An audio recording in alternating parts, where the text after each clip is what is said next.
One day, not long after we'd moved into our new home, my husband Robert called to say he wouldn't be able to pick us up for the opening of the new wax museum in Buena Park and that he'd meet us there. I became very upset because that meant a long, long drive for me from the San Fernando Valley to Buena Park.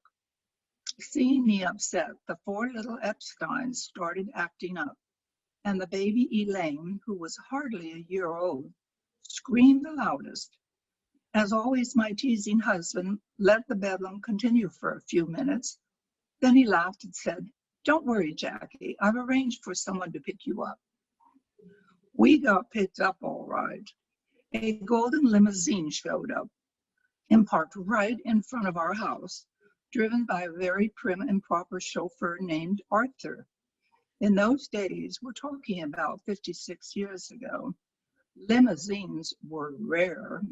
Golden limousines were even rarer. Thrilled, I pulled my hands out of the dishwater, grabbed diapers and the sweaters I'd knitted for the children, and ushered our brood outside. 3-year-old Eden, likening the limousine to Cinderella's carriage, kept saying, "Is it real? Is it real? Is it going to change into a pumpkin?" Waving to our impressed neighbors, off we went, driven by Arthur in our golden limousine. As we drove through streets and freeways, people stared at us, necks craned, wondering who we were. So we rolled down the windows and started waving. Surprised, people shouted and waved back. Halfway to Buena Park, the kids became hungry. So I asked Arthur if he would please stop at the next McDonald's he spotted.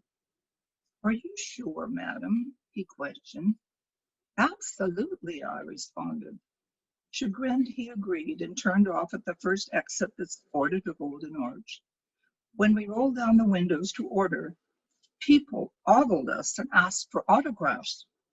Andrew, our oldest, who was 5, was the only one who could write besides me, so he scribbled his name.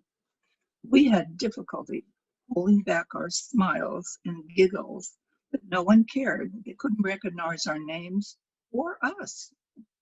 As we drove away, people cheered, laughed, and thanked us for our autographs as we contentedly sipped Cokes and ate our hamburgers and fries. That story entertained our family and friends for months.